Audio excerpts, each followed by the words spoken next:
Good evening. I'm Mary Pat Higgins, President and CEO of the Dallas Holocaust and Human Rights Museum. Thank you all so much for joining us for the first session of this year's Crucial Conversation series on challenging AAPI hatred. I'd like to start by thanking our generous sponsors for this series. Our presenting sponsor, Texas Instruments and Texas Instruments Foundation. Thank you for your leadership in the community and helping make this series possible. And our series sponsors, IMA Financial Services and IMA Foundation, Bank of Texas, and Mavs Take Action. We are so grateful for your critical support of the museum and this important series. I'd also like to extend a thanks to our wonderful community partners for tonight's event.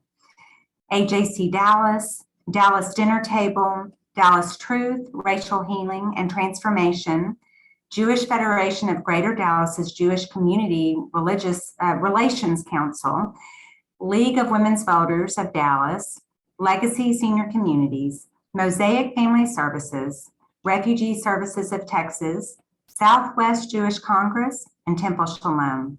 Thank you all so much for your support and partnership. And as always, I'd like to give a warm welcome to our museum members, board members, and volunteers watching tonight. We could not fulfill our mission without you. If you're watching and you're not a museum member, or you'd like to be a volunteer and you're not a volunteer, please check out our website, dhhrm.org, to learn more. We'd love to get you involved. We started the Crucial Conversation series in 2020 to create a space to discuss pervasive institutional issues in our country and beyond.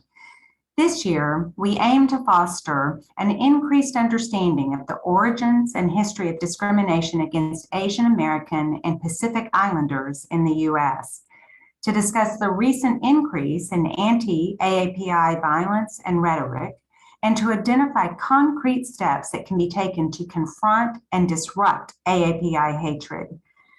As a Holocaust and Human Rights Museum, we are intimately familiar with the historical consequences of hatred, but we continue to see the impact of systemic racism today. Anti-AAPI rhetoric and violence has existed in the United States for centuries, but we've seen an alarming rise in hatred against AAPI communities since the start of the pandemic. In the first part of this series, we will discuss the history of AAPI communities in the U.S. Because this history is so vast and nuanced, we will dedicate both tonight's session and the next session on June 2nd to the past. We will leave time for questions at the end of tonight's discussion, and I ask that you try to focus your questions on the topics we're covering tonight. We often want to jump ahead to how do we make a difference in the future? But tonight, let's ask questions about the history. Because we have so much to talk about tonight, this program may run a little longer, but we're recording it. So if you need to step away, you can always come back to it on our YouTube channel. I'm so pleased to have such an esteemed panel with us tonight. I want them to have as much time as possible, so I will just introduce them briefly.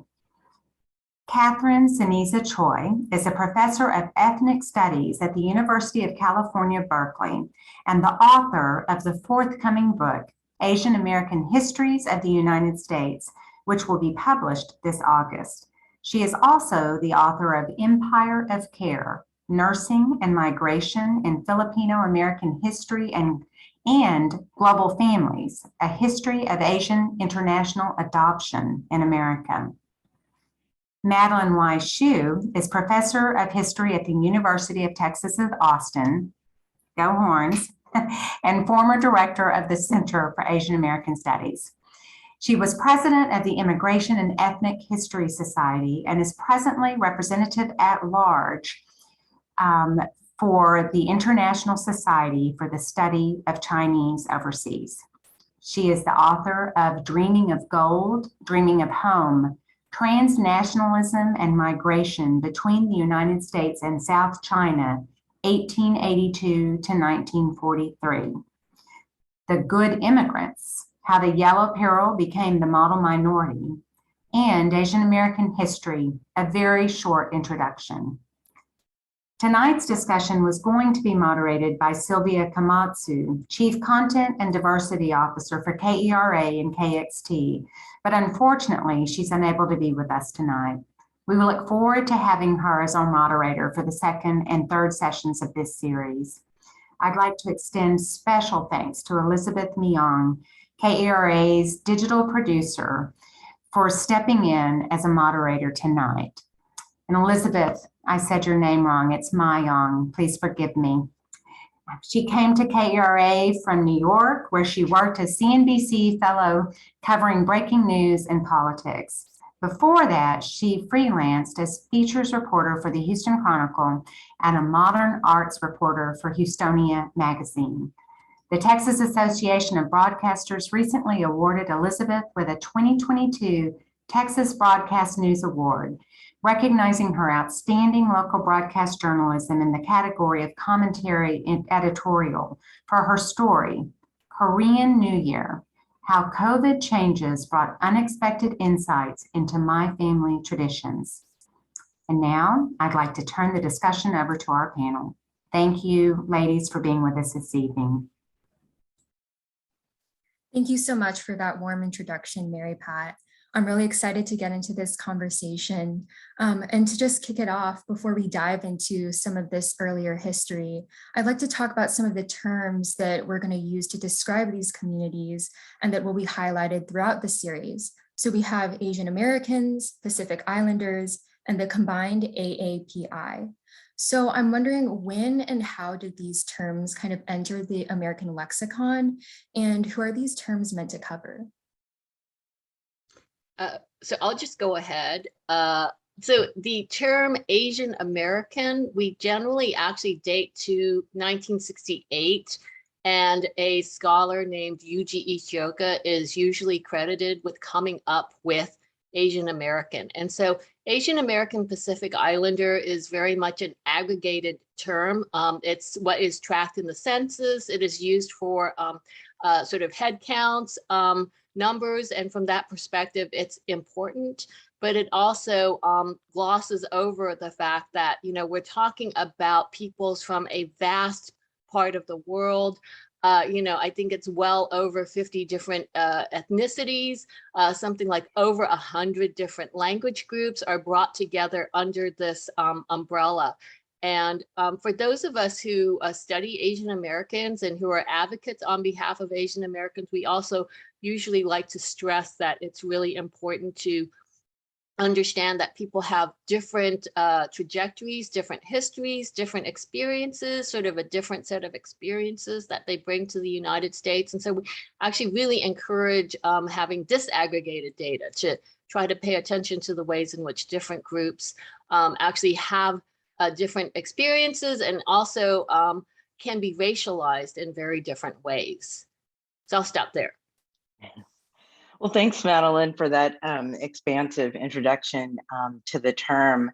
You're absolutely right. It's a very large umbrella that is comprised of very diverse groups.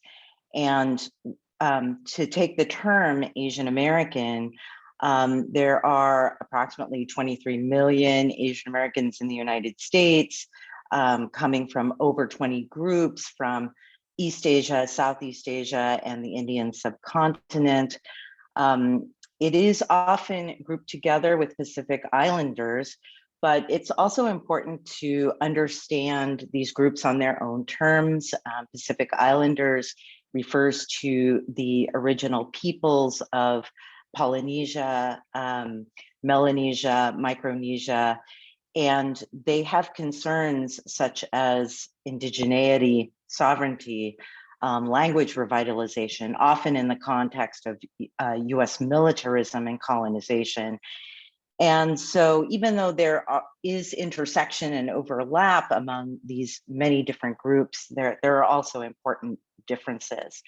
I'm here at Berkeley and teach at UC Berkeley in the Department of Ethnic Studies, and Yuji Ichioka and Emma G were UC Berkeley graduate students who in 1968 founded or coined this term, Asian American, when they founded the Asian American Political Alliance. So even the term Asian American, which is something we tend to take for granted today to refer to an American of Asian descent, has a history. Thank you so much for that. Yeah, it's so important to remember that these terms have so much complexity and nuance within them. We had a brief introduction to each of you, but I'd love to hear a little bit more if you could talk about how your own identities have shaped your work. Kathy can go first. Yeah, okay. Thanks, Madeline. Yes, the term Asian American is really important to me personally and professionally. Personally, I'm the daughter of Filipino immigrants who were born and raised in the Philippines, but then immigrated individually and found themselves in New York and met in New York City and got married. I was born and raised in New York City, so a second generation Filipino American.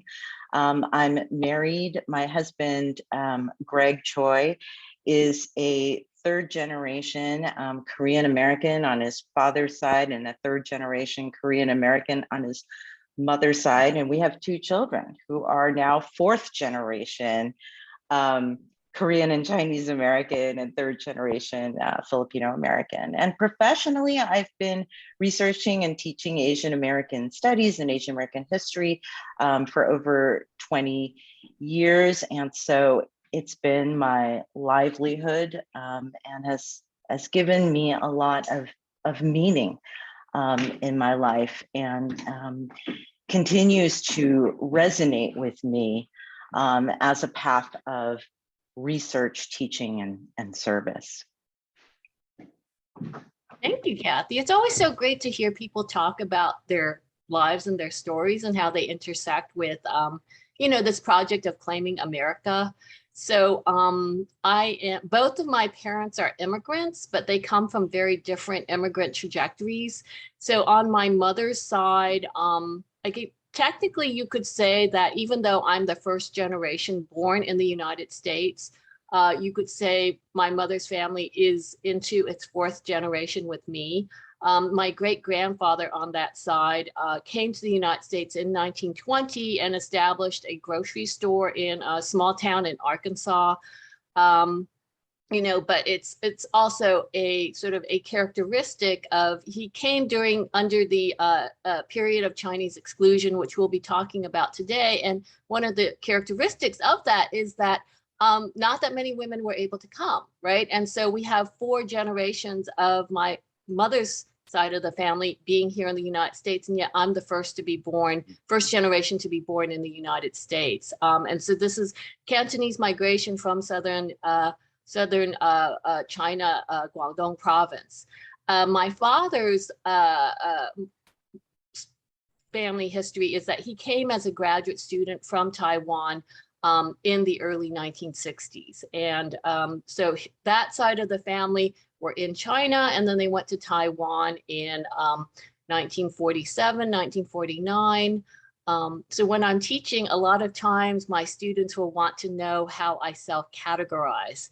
And I just explain it depends on the situation. So sometimes I'll say I'm Asian American, sometimes I'll say I'm Cantonese American or Taiwanese American or Chinese American. It's just a way of trying to, depending on who asks and who I'm interacting with, a way of trying to forge connections. So my parents met in graduate school in St. Louis. They were both attending Washington University.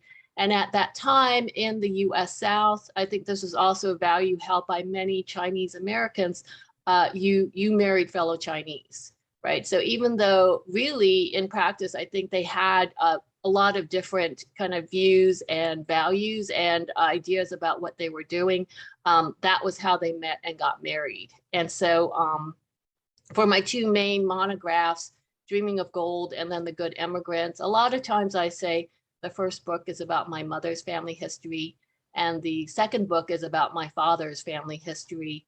And for me, some of the stakes of doing this research is to actually understand the history, but also be able to tell the histories in ways that demonstrates how it is intrinsic to sort of this broader fabric of American history, right? And so this is something that I ask actually all of my students to be able to try to think about their lives, their histories, and be able to claim the United States in this way. Great. It's great to hear more about your backgrounds and from. Yeah, so let's just get started. When we're talking about the first Asian groups that arrived in America, I'm wondering who were they and what brought them here? If we could start out with you, Kathy, that'd be great. Sure. Well, certainly one of the earliest and major groups of Asians who came to the United States were Chinese, and I know that's the area of Madeline's specialization, so maybe I'll defer to you, Madeline. But one of the things I want to talk about in terms of these early migrants, which is not as well known, is how Filipino sailors came to what we now know as the United States. As a result of the Philippines having been colonized by Spain, and which created this Manila-Acapulco galleon trade from 1565 to 1815. And there were these incredible, huge galleon ships that would sail between Manila and Acapulco. And Filipino sailors were on these ships. They were on exploratory ships. They landed in places like Central California.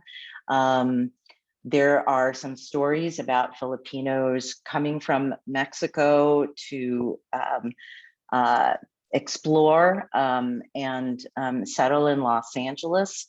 And there are also histories of Filipinos from these ships jumping ship to escape some of the oppression of Spanish colonialism, and who found themselves in places like the bayous of Louisiana and created towns like Manila Village and St. Malo, and intermarried with local women there because they were predominantly male sailors.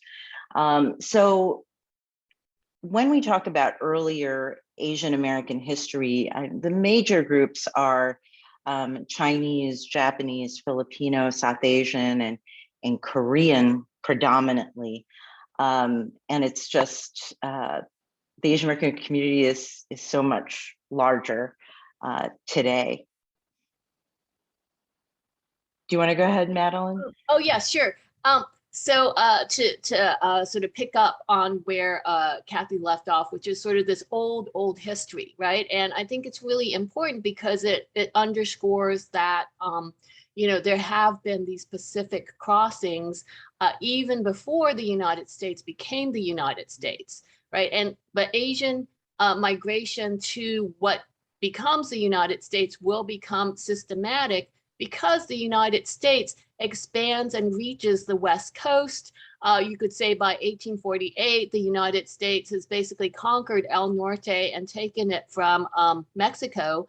Some of the reasons the United States does this is because from very, very early on in the United States history as a republic, there has been this quest, this seeking out of wealth and riches in the form of trade from China, right? And so the early generations of US leaders recognized that part of the possibilities of the location of the United States is that it could become this bi-coastal nation, right? Both the Atlantic and the Pacific. The United States accomplishes this by the 1840s.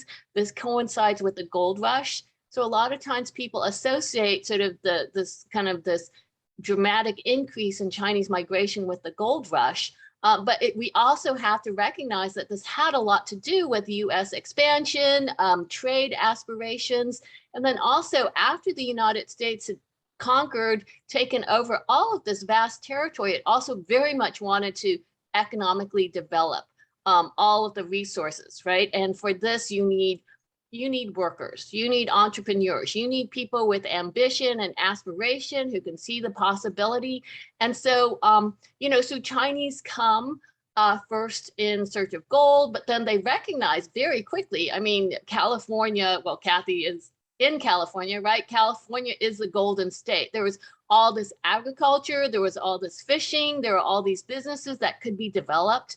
And so we have to understand and be able to see Chinese and the Japanese that follow after them, the Asian Indians, the Filipinos, Koreans, as being in search of opportunity, right? So much of the European immigration that comes moving westward across the Atlantic Ocean, there's a lot of parallels. But the big difference that happens is that there will be this racial line drawn regarding the kinds of people who are considered. And this was explicitly defined in terms of race. Who is suitable to participate as a citizen in American democracy? And this was conceived and, with application to Asians as limiting, sort of barring Asian immigrants from gaining US citizenship by naturalization until the mid-1900s. So for most of US history, and this is some of what we'll be talking about today, because it has its roots in, in the 19th century and also immigration restrictions. This has been a sort of a key boundary drawn against Asians. Can I add something to that? Absolutely. I think one of the things in this conversation that we're beginning in this crucial conversation series for this year is about how there is a longer history of both an Asian presence in what we now know of as the United States, and also the longer history of violence that accompanies it, that is connected to this process of racialization that Madeline is importantly referring to. And I think the one thing I want to add is that there is this long history, and that there were Asian groups that came to different parts, whether it's in the South, the bayous of Louisiana, the port cultures of New York and New Orleans, California, and then certainly Hawaii. But how in some of these earlier histories, especially in the early 19th century, there was still some flexibility and an opportunity for Asians to come and intermarry and be part of a multicultural history. And I think the point I want to emphasize is that the hard racial line that we start to see develop in the late 19th century was not necessarily always there. It really comes out of a historical process. I completely agree with Kathy. I mean, so part of what we need to understand, and especially as we're looking on to the future, is that at particular historical junctures, choices were made about what the laws would do, what the goals of the laws were. And so it's important to remember this. Yeah, kind of going off of that, I'm wondering, leading up to those kind of restrictions and laws that you're mentioning, what were some of the preconceived kind of opinions that Westerners had about Asians who were coming in those first waves? Madeline, do you want to start, or do you want? Well, I feel like I started the last question. Okay, all right. Back and forth. I can tackle some of this. Well, there's so up until roughly the, let's say, 1870s. And so 1870s is when we get a severe economic depression. There's a sort of set of political conditions that then sort of put the anti-Chinese movement into overdrive. But up to there, there's actually sort of there's some predisposition to view, say at this time, Chinese as being different, as not being Christian. But at the same time, was also recognition that Chinese were very driven, they were very hardworking, that they certainly had many profitable kinds of contributions to make in terms of the economic development of many different places, right? And so it was, it could be kind of a mixed bag. So for example, in New York, there was a phenomenon of, there was a New York Chinatown by the 1860s, 1870s. Many of the Chinese men went into the laundry business as being in demand and also not being threatening economically to other people, but they were basically small business owners.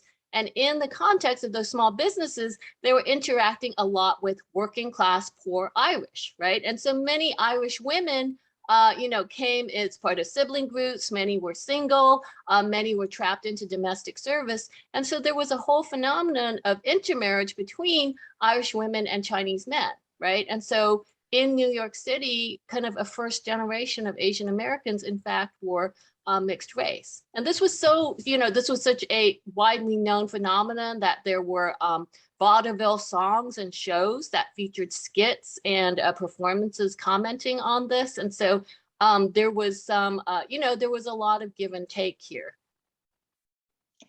Yeah, I love your mention of vaudeville. I actually teach this freshman seminar at UC Berkeley called Asian American History and American Musicals. Oh, and yes. I should include vaudeville in there. But to get back to Liz, your question, one of the things I love about history is that it's dynamic and it pays attention to both change over time, but also place. And there's a way in which issues of region, locality, your socioeconomic class, plays a role into perceptions. And so I've read histories and primary sources which take us, as close as possible to earlier time periods where, if a South Asian immigrant is wearing a turban, it can mean something sinister, perhaps in the Pacific Northwest or the West Coast, but then it can be a ticket to high society on the East Coast. And Asians were, exoticized. They were, as Madeline said, thought of as strange in the sense of different, and sometimes they were villainized, and sometimes they were thought of as an exotic other. So it's very interesting how you have these differences. But over time, especially by the late 19th century, I think what the cultural studies scholar Edward Said would refer to as orientalism, which is the binary between what is East and what is West, and perceptions of the East, including the Orient, as primitive and static and despotic, in contrast to a West that is superior and forward-looking and dynamic and democratic. Some of those perceptions would certainly harden over time. Oh, and can I just add, Charles Darwin's Origin of Species, which was published in 1859 and gets misapplied to trying to scientifically analyze and categorize different races and types of people as not only being intrinsically different, right, but also being unequal, that some races or kinds of people are superior, they're going to progress, and and they will advance civilization, whereas if you apply some of Darwin's principles, other inferior races of people are intended to go extinct, right? But everybody's pitted in competition. This will be sort of interpreted as a kind of science, the race science of eugenics, and used to justify really terrible kinds of cleansing operations. And this is sort of becoming upheld as sort of the most kind of new form of science. And it's used to justify a lot of the kinds of intrinsic forms of nativism, of sort of discomfort with people who seem different. So some of the evolutionary principles get applied to peoples, so I've heard some interpretations of segregationist laws as saying that if God intended certain people to interact or intermarry, he would have put them in the same place, right? And so this is all sort of in the works across the late 19th century into the 20th century. Yeah, that's so interesting, all the perspectives you shared, because I feel like a lot of that language even exists today where, the exoticizing and villainizing is stuff that we're talking about right now. And it's, interesting that it had origins back then. I think we kind of referenced this a little bit, but we know that in the second half of the 19th century, there was, intense hostility towards Asians. And I'm curious if you guys can talk a little bit more about what led to this and just, what were some of the results of it? Madeline, if you wanted to start. So, as I talked about, we start having Asians systematically coming over to the United States in search of economic opportunity, very sort of adaptive, also bringing certain kinds of skill sets. But also being actively recruited to come and work. In the plantations in Hawaii is a big example, on the transcontinental railroads, railroad construction actually across sort of the western 2/3 of the United States, work in lumber yards, work in mines, work especially in agriculture. We have sort of successive generations of workers who are brought to till the fields of the West Coast. A lot of times I think of them as being perceived and treated as disposable workers, right? They were wanted to do the hard labor, but they were not welcome to try to establish lives for themselves, to have families, much less to gain citizenship. I will say that also California is the center of the anti-Chinese movement, through the 19-teens, 1920s. This is in part because, most of the Chinese who are in North America are in California. There are a lot of tensions. The working classes are very organized. We have white laborers unions and organizations are very influential in California. And so the anti-Chinese movement sort of gains ground nationally across the 1870s because, the country as a whole goes into recession, but in the 1870s, California has become a swing state. And so California's very vehement anti-Chinese platforms then become taken up across the country. And it is Congress that will have to pass the immigration legislation. So I'll just stop there. Yeah, I think the labor history aspect that Madeline is bringing up is so important, and how there's active recruitment of various groups of Asian laborers to Hawaii, the Pacific Northwest, and California in the late 19th and early 20th centuries.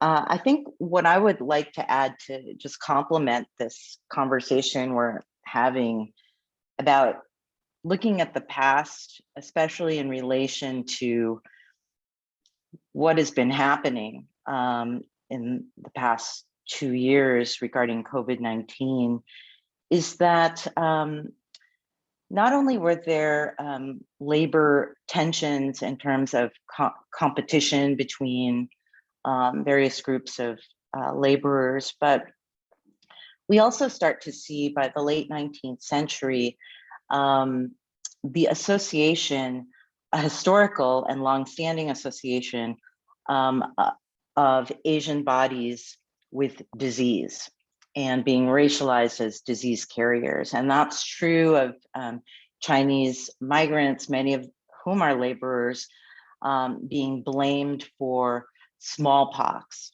And that applies to other Asian migrant groups, Filipinos who were in the Philippines in the late 19th century as the United States went into the archipelago, were referred to as incubators of leprosy. By the early 20th century, there are references to South Asian migrants as harboring things like hookworm, as well as Japanese migrants as well. And so what we're seeing right now in terms of this devastating association with Chinese, but more broadly, Asian Americans and Pacific Islanders with COVID-19 is not new, unfortunately. Yeah, certainly. There's definitely a long legacy of that. I'm wondering, when we consider this kind of hostility with the intersection of gender, how that conversation changes. Were there differences between the way that Asian men and women were treated or how they were viewed? Yeah, I can start that conversation. I think that's a great question because the way we approach things, categories, analytical categories like race is intersectional, and how gender and class can make a difference. And it has made a difference historically. There are times when both Asian women as well as men are being recruited to do this kind of labor, such as in Hawaiian plantations or in agriculture in California. And you will also have Japanese female migrants participating in those forms of labor. My first book, Empire of Care, Mary Pat had mentioned in the introduction, was about Filipino nurses and how the Philippines has become the leading exporter of nurses to the United States. And Texas is actually one of the states which for decades has historically recruited Filipino nurses. Sometimes that history is considered a more contemporary history, beginning with the Immigration Act of 1965 and its facilitation of professional Asian immigration to the United States.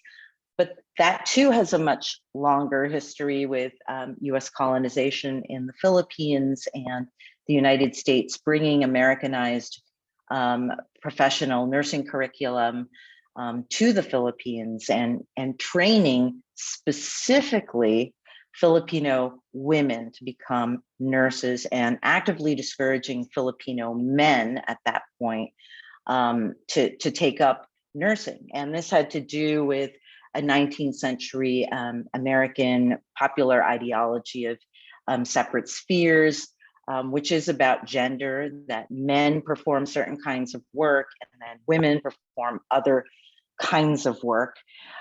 So gender is really important. I think it can provide some unique opportunities for Asian women that are perhaps different from men. But sometimes both Asian men and women are gendered as effeminate or feminized through the work that Chinese men do that Madeline had referred to, such as laundry work. And there were certainly ways in which Chinese women especially by the 1870s with the passage of the Page Act in 1875, become racialized as women who are coming to the United States for immoral purposes or as prostitutes. And that intersection between female womanhood, Asian womanhood, and their sexualization and objectification has a long history that begins in the 19th century. Thank you, Kathleen. That's very comprehensive. Something that I thought we should bring up, but we haven't yet, is the sort of racialization as yellow peril, as you know, and this is sort of one of the key ideas that sort of emerges out of Said. But there is this idea of competition and threat, that you will have these hordes of Asian takeover. That there is this sense of competition, that these civilizations are inherently different and they're pitted against each other. And this will be used to justify the United States enacting its first sets of immigration restrictions that are intended to actually be actively enforced. And the first targets of these actively enforced immigration laws are Chinese defined by race. Now, in that, and in some of these campaigns, the chief focus is really on also the idea of competition from these male workers. And so male workers are constructed as being sort of threatening. They are unfair competition. They're also, I think, in many ways seen as being unchangeable in ways that I think in gender terms is different for specifically here Chinese women, but also women from other backgrounds, in that, for example,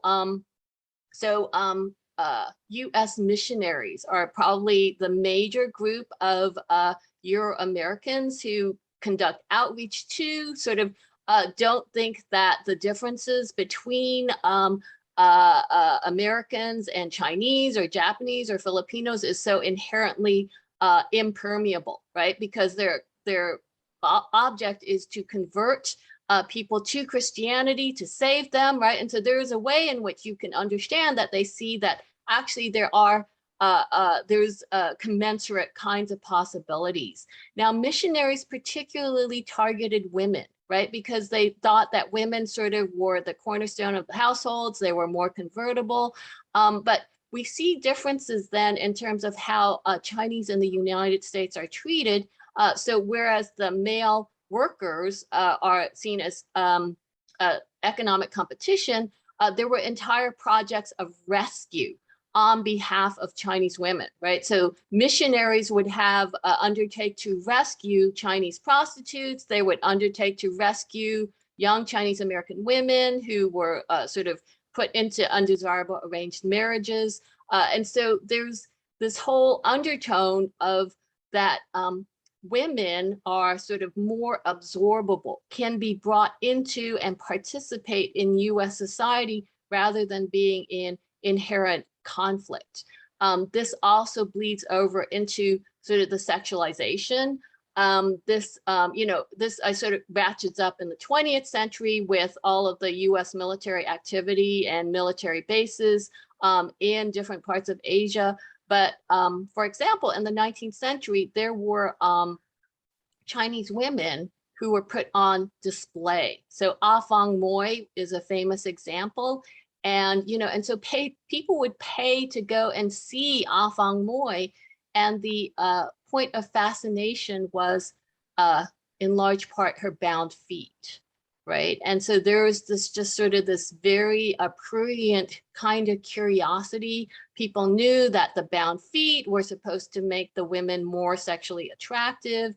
But so there's also this very old history of this kind of different ways of gendering. That's so interesting. I feel like we've had a lot of conversations, especially about the way that Asian women are viewed today, and it has that long history and context there. Something that I'm really interested in and I haven't been able to learn as much about is, I guess, when we're talking about kind of the discrimination or hostility against Asians during this time, what is the context of that and the overall racism that existed in the US? If you wanted to start, Kathy. That's such a great question, because I think when I hear you saying that, like the overall context of racism, what I'm hearing is the way we think about racism in US history.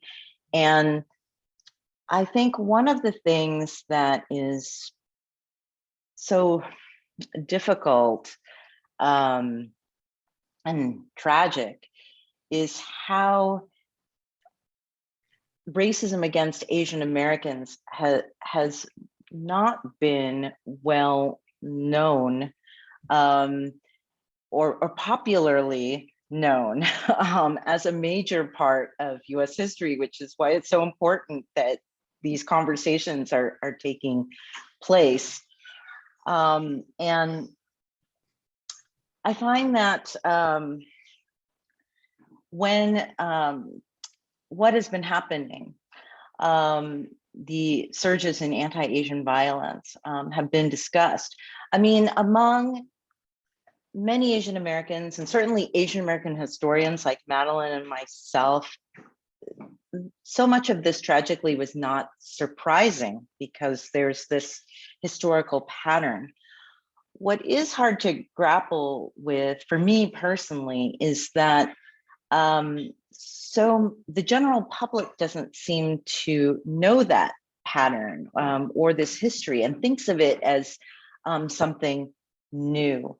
And so race and racism can sometimes be synonymous with the Black-white divide, with perhaps even other racialized groups like Chicanos, Latinos in the United States. But because the stereotype of Asian Americans as a model minority and as a perpetual foreigner have been so prevalent in the popular imagination for many Americans, it's hard to acknowledge that Asian Americans have a history, including a history of racism and anti-Asian violence in the overall context of racism in the United States. I'll stop there. Madeline, how would you respond to that question? So, one of the things that I try to put on the table is that, you know, the United States is among the oldest of democracies, and to construct a country, a government, a society on the premise that all people are equal participants is actually inherently very, very challenging, especially when you are a nation of immigrants and you have people from many different parts of the world speaking different languages, you know, having are different sort of culturally in all kinds of different ways. And so this is invoked in the first nationality law that is passed in 1790. And that law restricted the sort of naturalization. This is the legal process by which immigrants become citizens to, quote, free white persons, right? And in practice, this meant white male property owners, and which means, you know, actually a majority of people who were then resident in the small version of the United States, you know, Native Americans, African Americans, women, could not become citizens, right? There is a logic to it though, right? If you consider that, well, when Congress was thinking about this question, they decided, okay, citizens with these important political rights should be like us, right? And so, and there has just been this ongoing struggle between the premises of having a really democratic society and how you draw the parameters of inclusion. That racial restriction on who can become citizen lasted the longest in application to Asian immigrants, though, right? And so Mexicans gained citizenship rights in 1848. African Americans ostensibly after the Civil War. Arguably, in practice, we still do not have fully equal inclusion for either of these populations. Women gain inclusion in 1920. For Asians, this racial restriction is not removed fully until 1952. Now, if you think about this limitation by race on citizenship, there then also is a kind of logic that you would have immigration laws that prevent the admission, right, of populations that are categorically considered inassimilable, they're unsuitable, there's no way they can become US citizens. This is written into law, right? But all of these premises that sort of foreground race as the primary determinant, right, of whether or not you can be a citizen, whether or not you can embrace sort of the values and the civic structures of the United States is, deeply, deeply flawed. It's not relevant, right? There's so many other sort of categories and just sort of traits that actually should be prioritized and considered, right? But for most of US history, the primary emphasis has been on race and national origin in terms of sort of weighing the chances of particular people being able to legally immigrate and gain citizenship, right? And the foundations, I mean, I don't know, we're running out of time here, but the foundations of sort of the US strategies for how you enact immigration laws, your rationales for who you target, and how you enforce those immigration laws, all built up on this foundation of anti-Asian immigration restrictions. Yeah, I've never heard it explained in the context of democracy, so that's really great, a lot to think about. I'm gonna have to quote you on that, how we define the parameters of inclusion. It's a lot to chew on. But yeah, I think a big thing here that we haven't quite gotten to yet is laws. Both Kathy and Madeline have referenced that a couple of times. And so we know, in the late 19th century, there was a whole host of laws that were passed. I think Kathy mentioned the Page Act. There was also the Chinese Exclusion Act. Could you guys talk a little bit about how these laws have impacted AAPI communities? Kathy, if you wanted to start.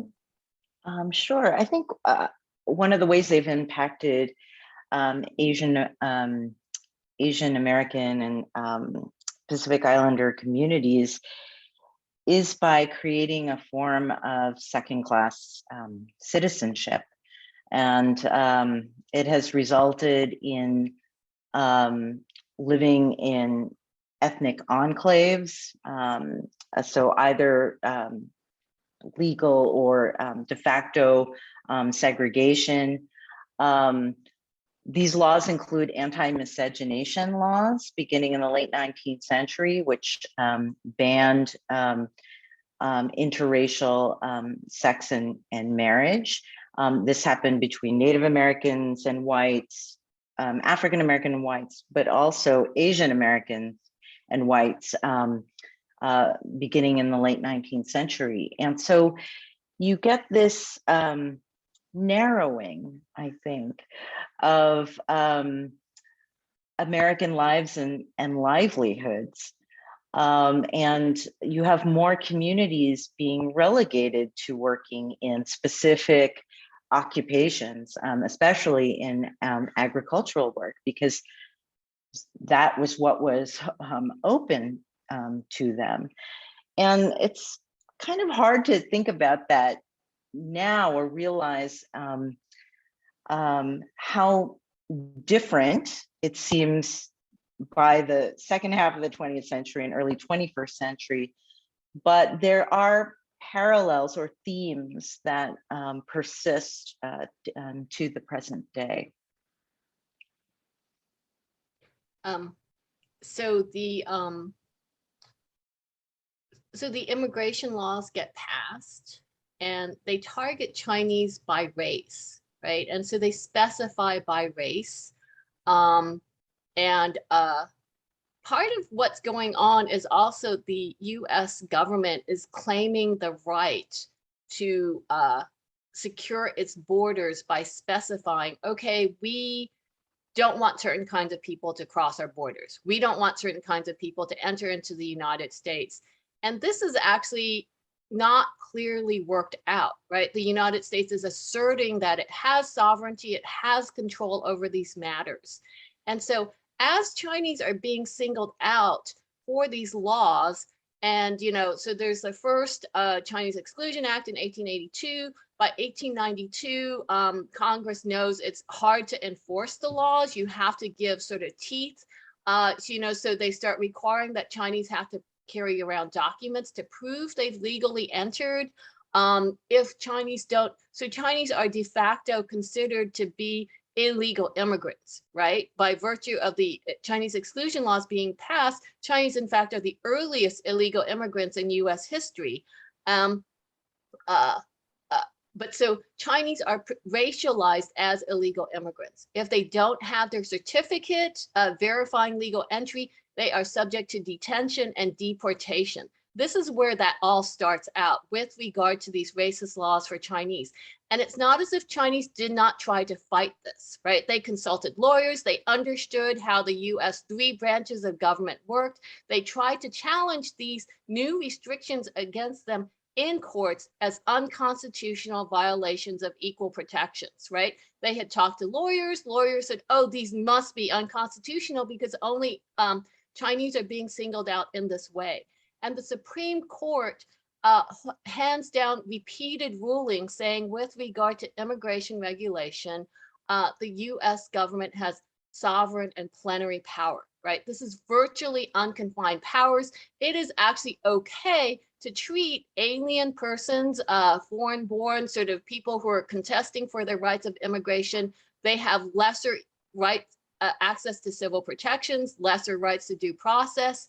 All of this is carved out in the 1890s because of these laws passed against Chinese and because Chinese actually tried to fight these laws and the Supreme Court upheld that, aliens, foreign-born in the United States actually have lesser rights, right? And this is a long-lasting legacy, right? And these days it doesn't apply as much to Asian Americans, although I think something like 1 in 7 Asians in the United States are still undocumented immigrants, right? Those powers of government are largely leveled against other groups, but this is part of this really significant history. This is why we all need to know about Asian American history. Yeah, and we're talking about that loss of rights. I'm wondering what kind of community organizing or activism kind of grew from this era? Yeah, I just wanted to add to Madeline's point that how relational all of this is, and that once you pass laws of restriction, or once you make one group experience a kind of second-class citizenship, it becomes so much easier to apply it to another group. And this is very true in Asian, we see this very clearly in Asian American history, that 1875 Page Act, 1882 Chinese Exclusion Act is applied to even Japanese labor migrants with the 1907-1908 Gentlemen's Agreement, to the creation of an Asiatic Barred Zone in 1917, to the passage of the Immigration Act of 1924, which almost abolished immigration from Asia, to the Tidings-McDuffie Act of 1934, which limited Filipino immigration to the United States. So there's just this incredible cascade of laws, and that our histories are really bound together. And now, Liz, I'm sorry, I'm now like forgetting your question as we're nearing the end of our conversation. No, not at all. I really appreciate your the thoughts that you added. I was just, when we were talking about the loss of rights, I was really curious when it comes to like activism and community organizing, how did that kind of evolve from that era? Madeline mentioned some pushback during that time, and I'm wondering kind of kick things off. Yeah, I'm so glad Madeline had mentioned that, because it's that theme of historical agency, that Asian Americans are historical agents and are not solely passive victims of restriction and other kinds of racist laws. I would say, in terms of activism, there's certainly the creation of various Asian American groups of mutual aid societies to help each other survive violence during this time period, to find employment, to find a network of communal support. And I know we don't have so much time to talk about it, but for Koreans and Asian Indians, many of them who were coming to the United States in the late 19th, early 20th century, many of them were anti-imperialists and independence activists who were organizing for independence for Korea against Japanese colonization, and then for Indian independence under British domination. And that's also just an incredibly rich Asian American history of activism during this early period. So I can add, there are various kinds of activism. I mean, one, simply launching those court challenges tells us how well that the US legal system, constitutional rights, particularly the 14th Amendment was supposed to operate. We also have in 1895, a US-born Chinese Americans established an organization called Native Sons of the Golden State to try to organize and advocate around birthright citizenship. The precedent-setting Supreme Court case, Wong Kim Ark in 1898, actually is, establishes that the 14th Amendment grants birthright citizenship to anybody born in the United States, right? This is a really important sort of toehold for any immigrant group coming to the United States, across the 20th century. We also have, so the Japanese government very actively sort of was lobbying and pressuring the United States against passing immigration restrictions against Japanese. They recognized that it was sort of a humiliation and an insult. And that's why we have the Gentleman's Agreement. That's how Japanese immigration is restricted. 1905, Chinese Americans organized this transnational boycott of US trade to protest how the exclusion laws were being enforced, right? There was a lot of activity. It's just that there was just such a open disregard, right? It was in the laws, it was in the institutions, expressed in all of this violence, right? This open shunning and regarding of Asian persons as different and inferior, right? And that's what people were struggling against. And the fact that they were able to have communities, that they had families, that they had livelihoods, in and of itself, I think is an expression of just sort of the tremendous kind of how capable they were in terms of finding a place in a country which marginalized them so severely. That's great. Yeah, the ways of protest that aren't necessarily institutionalized, but personal. So just, I guess, to wrap up some of our last question before the Q&A, in the next session of the series, we're going to have to move forward in time. So I'm wondering if you guys could just summarize briefly some of those major themes we're going to see in the 20th century for AAPI communities. I can mention some. Certainly, World War II, I think, hardened some of these racial divisions with the internment of Japanese Americans, but then also creates opportunities for labor and citizenship for other Asian American groups, Chinese, Koreans, Filipino Americans.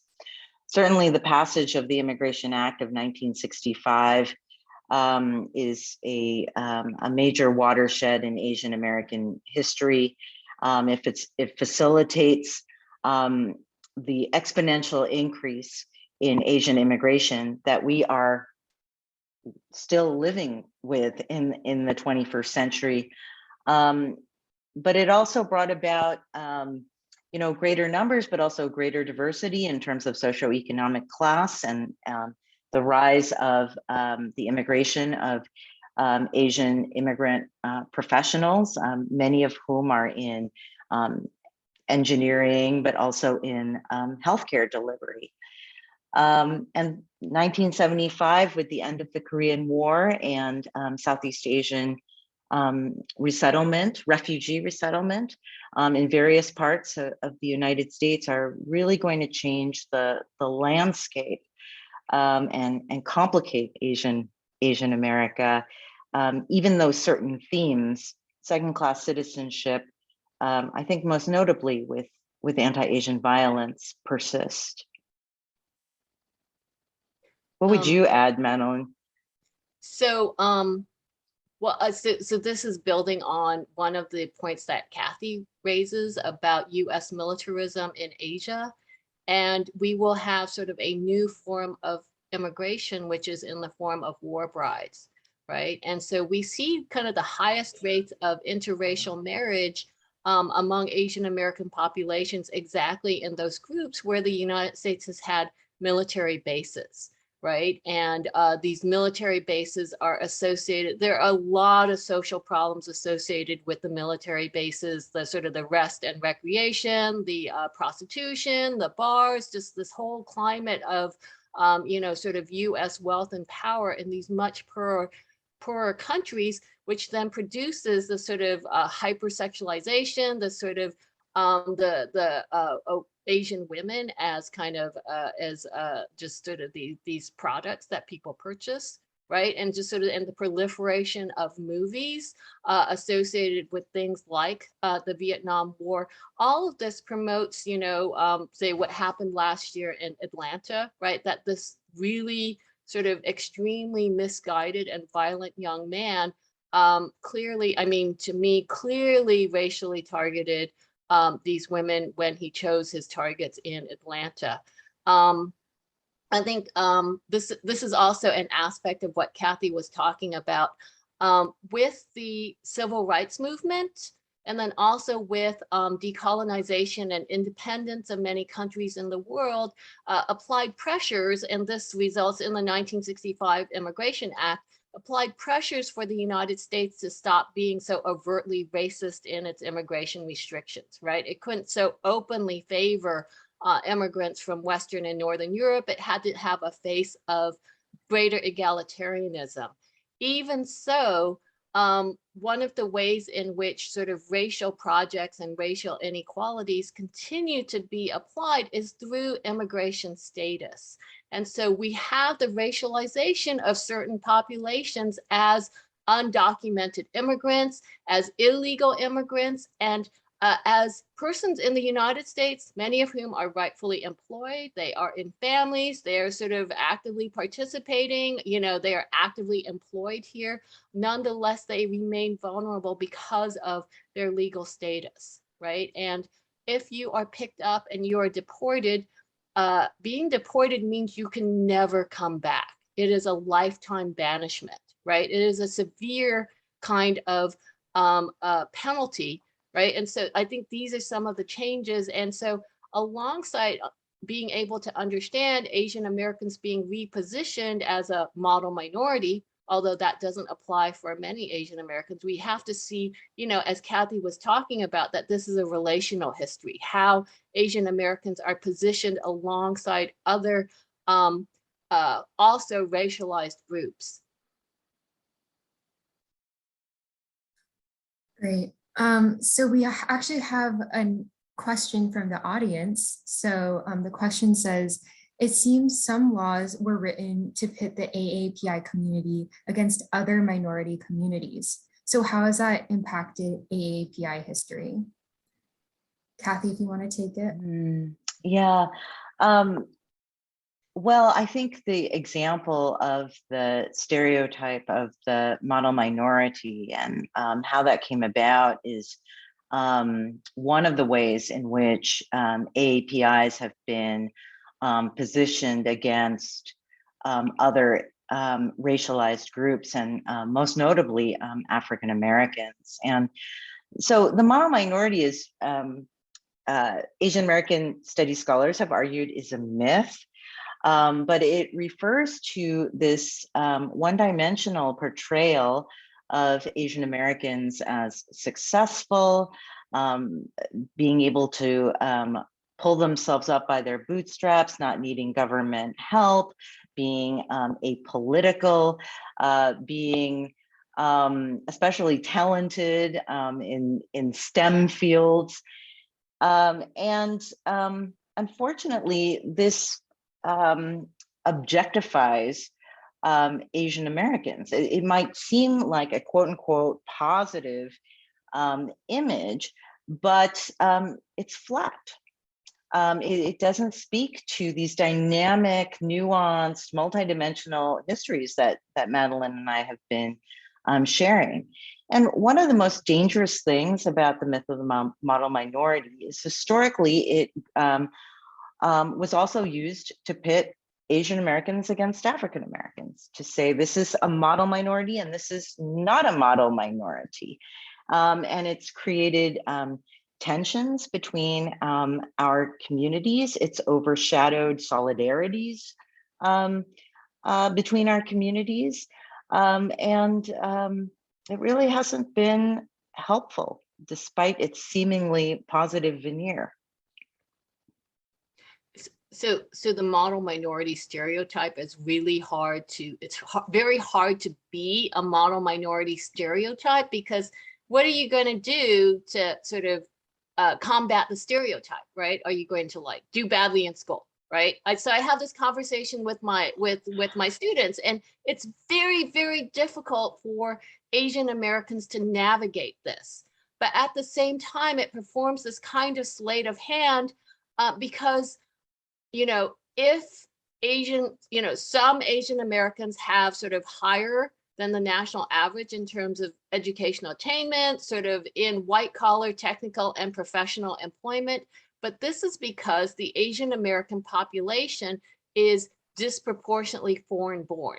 And the way that, you know, disproportionately Asian immigrants arrive through the employment categories, which requires you basically to have at least a college education, right? Or there are many people who end up immigrating because they've come for graduate school and then they get a job, right? And so Asian immigration is then tightly aligned to particular sectors of the US economy.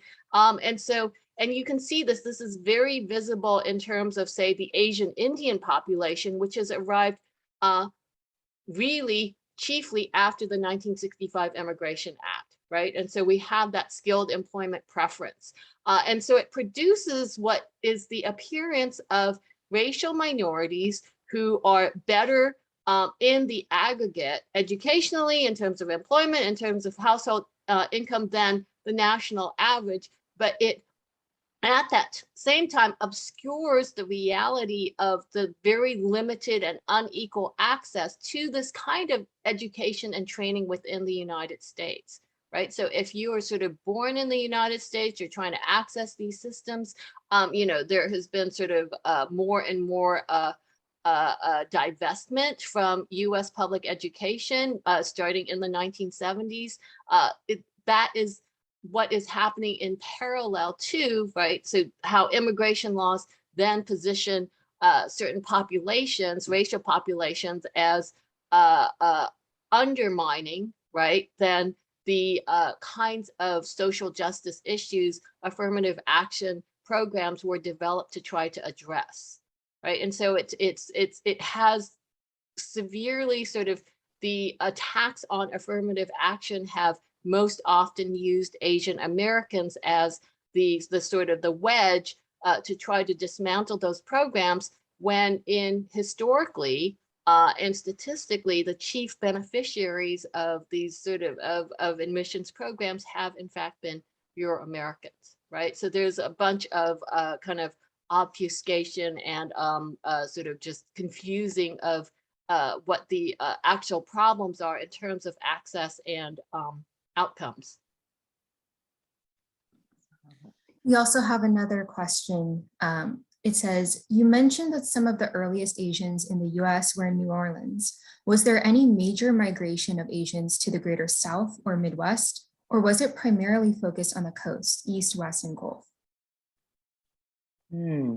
Yeah, that's a great question. I think there's such an interesting lens if we were to do a regional approach to Asian American history, because I think there's a popular conceptualization that Asian American history is about the East and the West Coast. And it's not to deny the significance of the coast and how places like states like California, New York, New Jersey, hold such great numbers of Asian Americans, but there's quite a significant percentage of Asian Americans in the South that I think has grown exponentially since the passage of the Immigration Act of 1965, and also refugee resettlement, which has resulted in the growth of Asian American, Southeast Asian communities in the Midwest, as well as Midwestern states, as well as Southern states. And even though the coastal states still have the most Asian Americans, in terms of percentage growth, North and South Dakota have experienced some of the largest increases in terms of the Asian American population. So I think it's just a fascinating history to do it regionally. If you were to look at the South, the multi-generational and multiracial Filipino American community that grew out of the Louisiana bayous and the settlement in the 18th centuries is just one component of that. You'll also have long-standing South Asian migrations to the port because they were seafarers and traders, and creating communities in the South as well. So so since I'm in Texas, I've know about some of Texas history. So the earliest Chinese we know about being in Texas came in 1870 to help build, the Southern Transcontinental Railroad. We know there was a community of Japanese rice farmers down, I think, around in Brownsville around the turn of the century. There was also a group that had been called Pershing's Chinese. They came back with General Pershing. So he tried to pursue Pancho Villa into Mexico, and then came back defeated, but he had sort of acquired several hundred Chinese who were sort of working in support of his troops. And he actually applies for them. This is during the Chinese exclusion period. He actually applies for them to be exempted from the Chinese exclusion law. So we can think of them as asylum seekers with Pershing's support. They settled in, say, San Antonio, many of them. We also know, although unfortunately we don't have any personal stories, but so with all of the railroads that get constructed across the western 2/3 of the United States, archaeologists have just found Chinese remains all over the place in association with the construction of these railroads. So there were Chinese workers' camps. There are the remains of the bones. There's sort of bits of porcelain, medicine bottles. And so we know that Chinese were all over the place. This is one of the things I'm referring to when I refer to disposable labor. Chinese were all over the United States helping to build these railroads. And yet, we don't have their stories. We just know they were there because we have their bones and we have their camp remains. Where there was like economic opportunity, where there was economic need, we know Chinese were considered, and some were actually brought to Louisiana as a possible replacement for the now liberated former enslaved plantation workers. That didn't work out because Chinese pretty quickly realized that that was a dead end track. So some of those Chinese, though, started up grocery stores that served the African American community, right? And so that was the economic niche that my great grandfather was sort of investing in when he came in the 1920s. So there's a lot of histories that we don't yet know that much about. That's what makes it so fun, I think. And as difficult as it is to confront, there's also a lot of joy in creating those histories and learning about them. Yeah, I can assure you, I haven't heard about the immigration to South Dakota, so very interesting. We have another question for you both. It says, is there any documented evidence of AAPI persons being enslaved upon arrival to America during the 19th century? Yeah. So we tend to distinguish between, so ongoing through the 1870s, there was the practice of the export of coolie workers from China, right? And also from India. Many places in the Caribbean, particularly Cuba, also Peru. And so these were people who were sort of kidnapped, they were tricked, ostensibly. So, this I think is still not well understood, but oftentimes configured as a transitional form of labor from, the British Empire had outlawed the transport of African slaves in, I think, something like 1807, right? But it takes much later until, like, I think the 1860s, 1870s for the United States, Brazil, and Cuba to actually ban slavery.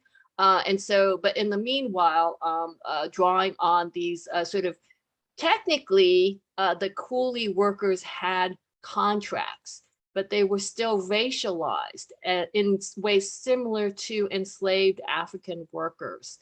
Now, this was often confused in the United States in the discourse with Chinese who arrived as contract workers. And these were actual contracts. They would sign contracts for like 3 to 5 years. They had set terms of pay. A lot of times they would sort of borrow against the contract to pay their passage to come to the United States. But they had fixed incomes. They ended up being mobile workforces, but a lot of times they were in fact able to, save money off of their income. And when the contracts ended, they sort of had a lump sum of capital that they could use. They also, though, were referred to as coolies, as being unfree slavish forms of workers.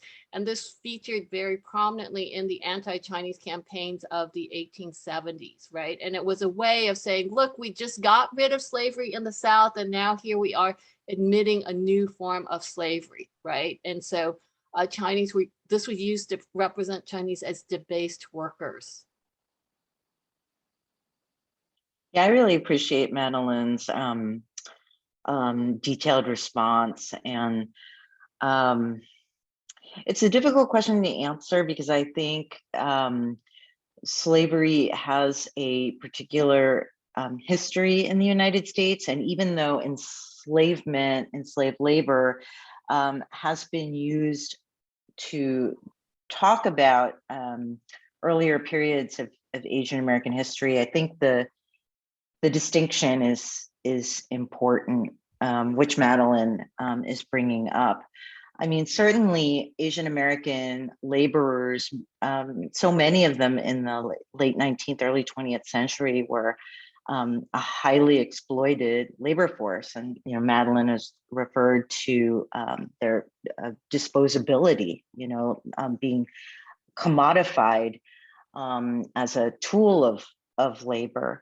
But I do think it is important to also note the distinction with slavery. Thank you so much for that. So sadly, we have our final question, and I'm going to direct this towards Madeline because she actually helped me answer this somewhat in a story I worked on previously. So the question is, what is the status of the history in Texas schools? In your opinions, is it covered sufficiently, or do you have any concerns about the impact of the recent critical race theory laws? So there actually is, I forget which entity it is in the Texas state system, but Texas, alongside the sort of the legislation regarding critical race theory, which doesn't actually mention critical race theory, but it takes aim at certain of the kind of the main themes that would be brought up addressing sort of race and racism and slavery in Texas's history. But there also is a legislation that requires the teaching of ethnic studies. And this has been, it includes African-American and Mexican-American and Asian-American studies. And so there is a move on now to actually develop the curriculum that then needs to be assessed and sort of and approved, right? But there actually is a significant group of people trying to work on the Texas State Asian American Studies curriculum, and we are hoping it will get authorized. That being said, so there's these significant changes afoot, but I would say that Asian American history is very much not taught in the school system. Although I do a lot of teacher training, professional development workshops in Asian American history, and I've always had K through 12 teachers from Texas, right? And so I know that there is a lot of interest, there is a lot of recognition, but it's not become sort of built into the institutions and the systems, although it looks like that's on its way to happening. So so maybe that article that you wrote actually, contributed to this change. So grateful for the work of journalists who have presented full dimensional stories of the Asian American experience. So that's what it sounds like you did, Liz. So thank you. Thank you. So much. Well, that's all that we have. Thank you again to Madeline and Kathy for sharing their expertise with us, and to all of you for joining us tonight. We hope you'll join us on June 2nd as we finish up our conversation on the past, then on July 7th and August 4th as we move into the present and look to the future. Good night. Good night.